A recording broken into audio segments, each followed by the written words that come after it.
Hello friends, gym कल का आने वाला एपिसोड बहुत इंटरेस्टिंग होने वाला है, जिसमें आपको देखने को मिलेगा कि आयशा आरती की तस्वीर को देख करके कहने लगती, बेशक तुम इस घर में रह रही हो, मगर यह मत सोचना कि मैं तुम्हें अपने सपनों के बीच में आने दूंगी, किसी भी कीमत पर नहीं। और वैसे भी यहाँ पर सब तुमसे बहुत नफरत करते हैं। पर बेस्ट पार्ट क्या है, अपने आप को आरती पर करने का तुम्हारे पास कोई सबूत भी नहीं है। उधर आरती भी करण के पास जाकर के कहने लगती है, किताब तुमने मेरे लिए लाए थे ना करण। करण भी कहने लगता है, आयशा दी आपने फिर से अपना ड्रामा शुरू कर दिया ना। आपको क्यों मजा आता है कि दूसरों की लाइफ में प्रॉब्लम क्रिएट करने में?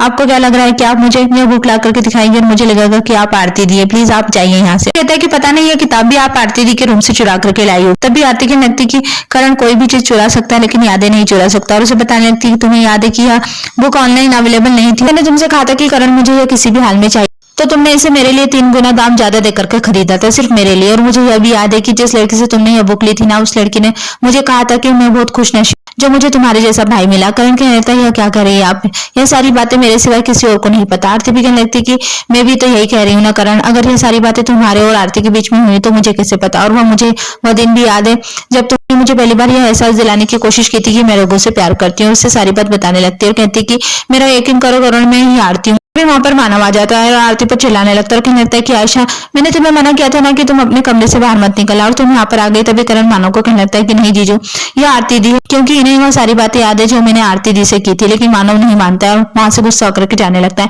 तभी आरती कहने लगती कि मेरी कोई बहन नहीं है, बस मुझे इसी बात का अफसोस, लेकिन तुम्हारे आने के बाद आरती ये कमी भी पूरी हो गई। यह सुनकर के मानव भी आरती को देखने लगता है। आरती भी कहने लगती, याद है आपको कि आपने मुझे कितना कुछ सिखाया। जब आयशा ने मेरी जगह कठपुतली डांस किया था तो आप मुझ पर कितना गुस्सा हुए थे, और मैं जब कमरे में छुप करके बैठी थी तो आयशा के जाने के बाद आपने मुझे बहुत सुनाया था।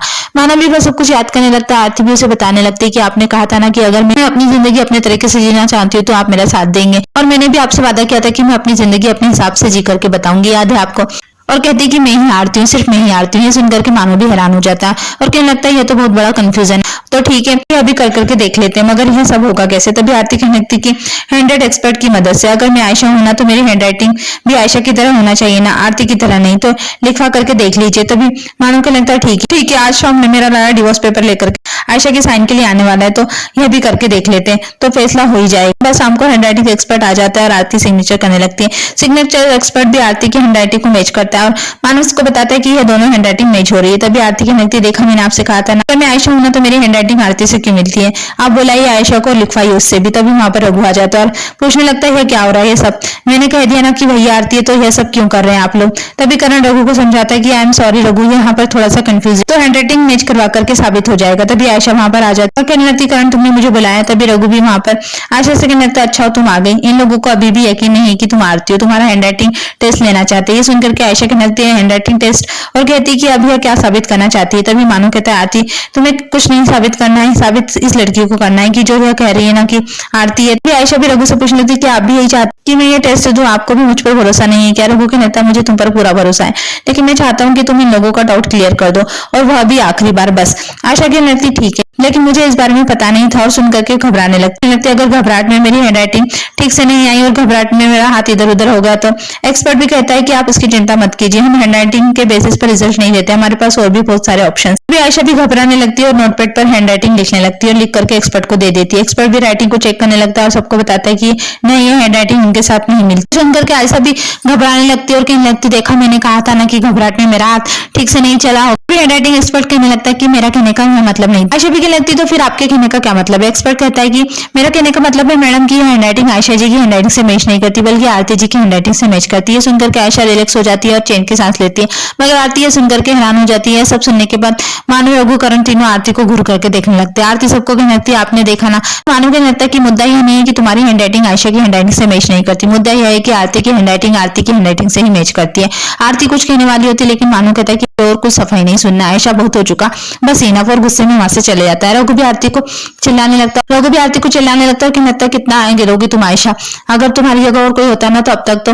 और वो अभी उसे डांट करके वहां से चला जाता है। करण भी गुस्से में वहां से चले जाता है। सबके जाने के बाद आयशा मुस्कुरा करके आरती को देखने लगती है और अपने पैरों को टेबल पर रखते हुए बड़े एटीट्यूड से आरती को देख रही होती है। तभी आरती वहां से जाने लगती है। आयशा आरती को रोक करके कहने लगती, रुको 1 मिनट, और वह राइटिंग वाला पेज फाड़ करके आरती को दे देती है और कहने लगती, लीजिए आपके हाथ से लिखा हुआ लेटर, किसी अच्छे हैंड राइटिंग एक्सपर्ट को दिखाइएगा जो बेकाऊ ना हो। और कहती है कि आपको वाकई लगता है ना कि आपकी ये सिली से स्टूपिड गेम प्लान में मैं फंस जाऊंगी, तो आपको पता भी है कि आप किससे मुकाबला करने की कोशिश कर रही है, आयशा से, और इतनी हिम्मत कहां से लाती हैं आप।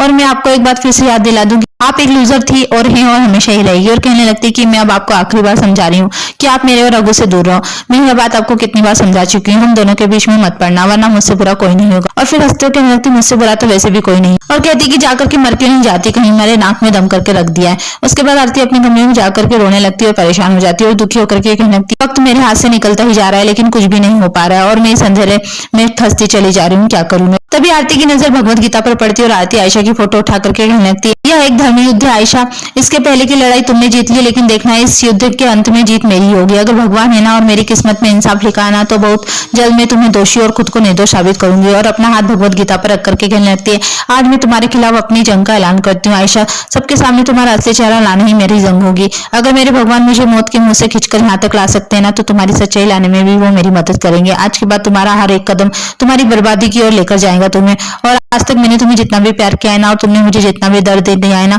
उन सबका मैं हिसाब तुमसे लेकर ही रहूंगी। अब बस तुम देखती जाओ। एपिसोड नहीं खत्म होता, आगे की अपडेट के लिए हमारे चैनल को लाइक कीजिए, सब्सक्राइब कीजिए। Thank you.